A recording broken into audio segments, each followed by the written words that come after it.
चल हो जा शुरू। केसरिया से मन जोगी हुआ रे, दिल झूमे देखो पतवारा हुआ रे, दिल झूमे देखो पतवारा हुआ रे। हर पल मनाओ केसरी त्योहार। विमल, बोलो जुबान Kesari.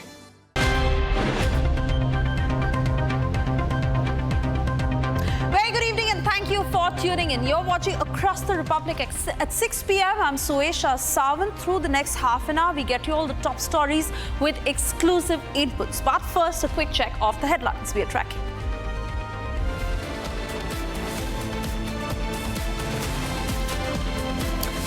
Hyderabad Soupgate controversy has deepened. Former DCP P. Radhakrishnan Rao has confessed the involvement of a phone tapping operation under the BRS.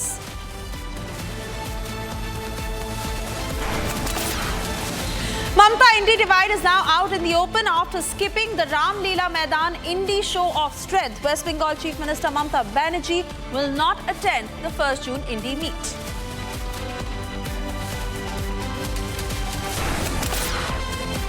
A woman who filed a POCSO case against B.S. Yediyurappa was found dead under mysterious circumstances in Bengaluru. Women's group links death to case of the former CM.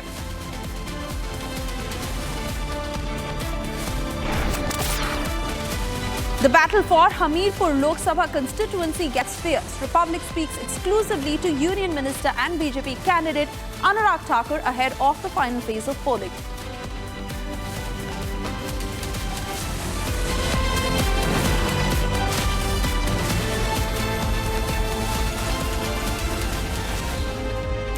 And well, Mamta Banerjee has decided to skip the very crucial June 1st meeting of the Indie in the national capital. Now remember why this is important is because this is the last Indie meet that will take place before the 4th of June until the results are announced.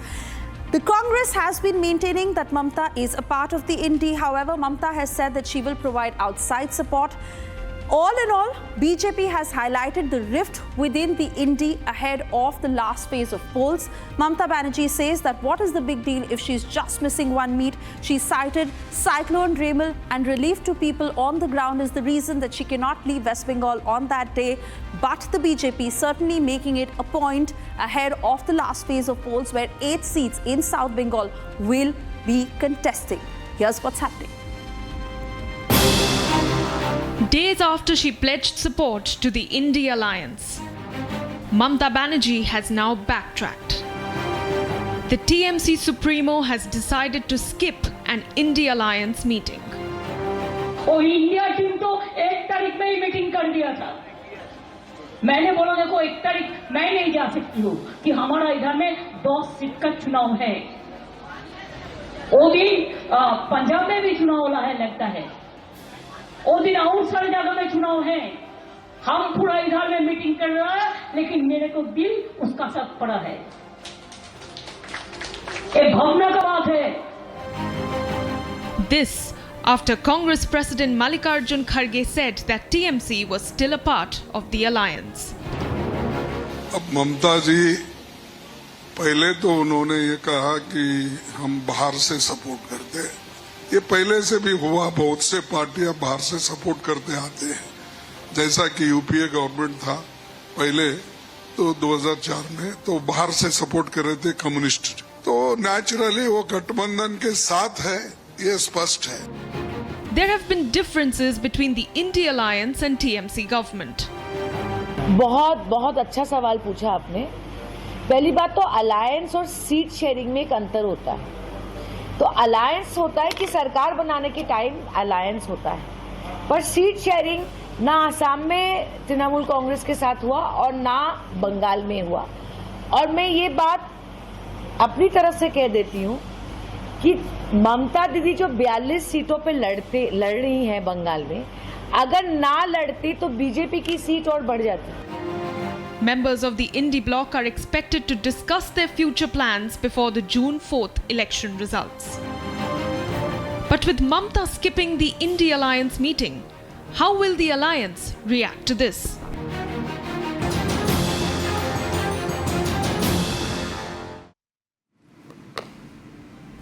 on, a POCSO case that was filed against B.S. Yediyurappa on the 2nd of February this year has come back to haunt him because the mother who had filed the complaint against the former Chief Minister was found dead under suspicious circumstances. Now, the Akhil Bharatiya Janwadi Mahila Sangh, that is a women's panel that helped Mamta, the deceased complainant, has now linked the entire case and her death with the sequence of events that are linked to the former Chief Minister of Karnataka.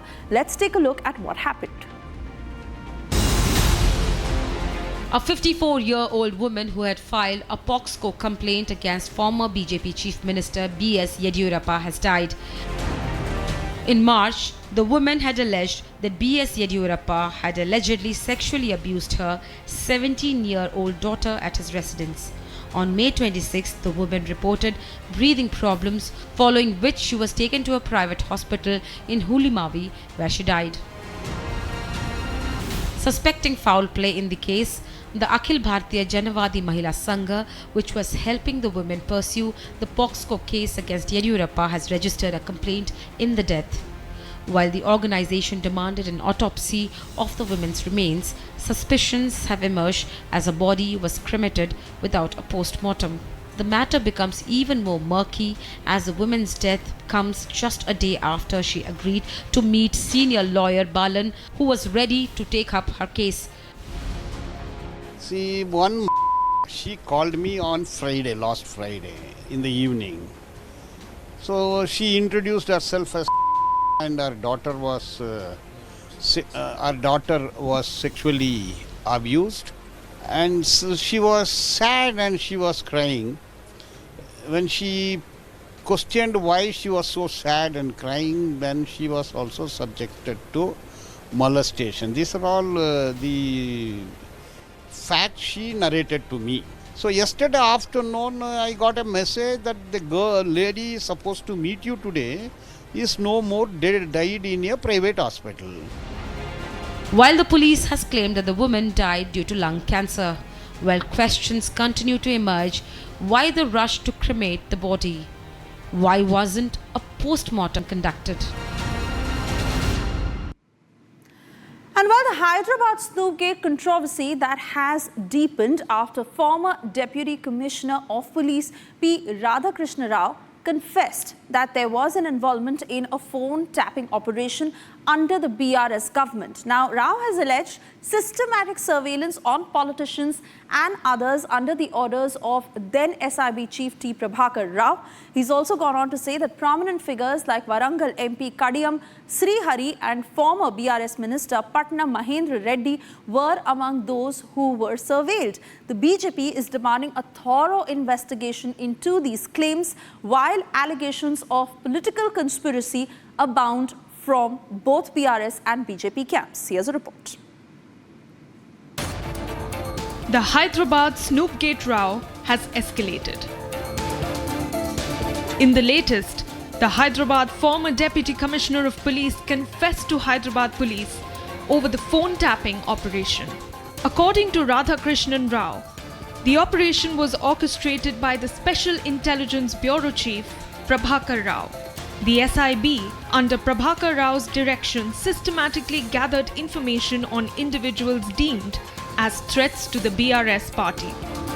It is alleged that an SIT was formed and KCR wanted to arrest BJP leader BL Santosh in the alleged farmhouse poaching case. What would have been a quid pro quo arrangement, the BJP would allegedly compromise and get rid of the ED case against KCR's daughter K. Kavita in Liquorgate.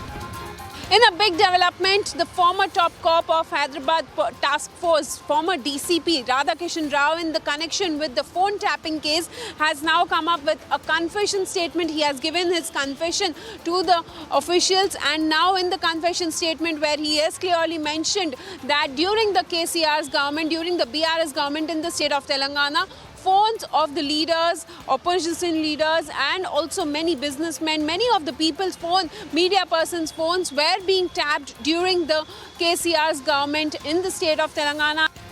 P. Radhakrishna Rao disclosed that several prominent figures such as Warangal MP Kadiyam Srihari, former BRS Minister Patnam Mahendra Reddy and several others were under surveillance. With the former top cop's confession, the BJP has been unsparing. The SIT in the farmhouse poaching case, the alleged farmhouse poaching case against the Bharatiya Janata Party, where the SIT was set up under the clear and precise instructions of KCR that everybody's phones have to be tapped and that Shri BL Santosh ji has to be, I repeat, has to be arrested in order to create massive amounts of pressure. This is a framed case, and many of the political people, their phones were tapped, and we have been demanding that thorough investigation should be done. Not only, BL Santosh case, it is really unfortunate that our top leaders in, the Bharatiya Janata Party phones have been tapped. Even the Karyakarta, even our office staff has been, tapped in that. While the BRS claims political conspiracy. See, these allegations are nothing new. From the day Congress has come into power in the state, then they have been talking about this. They have been giving leaks, targeting KCR and KTR on this particular issue. Shri KCR already has denied all these allegations, which are actually impractical in nature also. And one confidential statement cannot make them responsible. If the police department further takes any, step on this, we will, answer that. The Congress, meanwhile, asserts that stringent action will be taken. Tapping is the biggest crime, and whoever are involved in that case, including KCR, have to be punished. In a democratic country, tapping some individuals' phones is the biggest crime, and it has now been open. The man who was instrumental in tapping the phones has openly told the interrogation team that at the behest of KCR, they have done this. As the row escalates, will the BRS pay a hefty price for the allegation?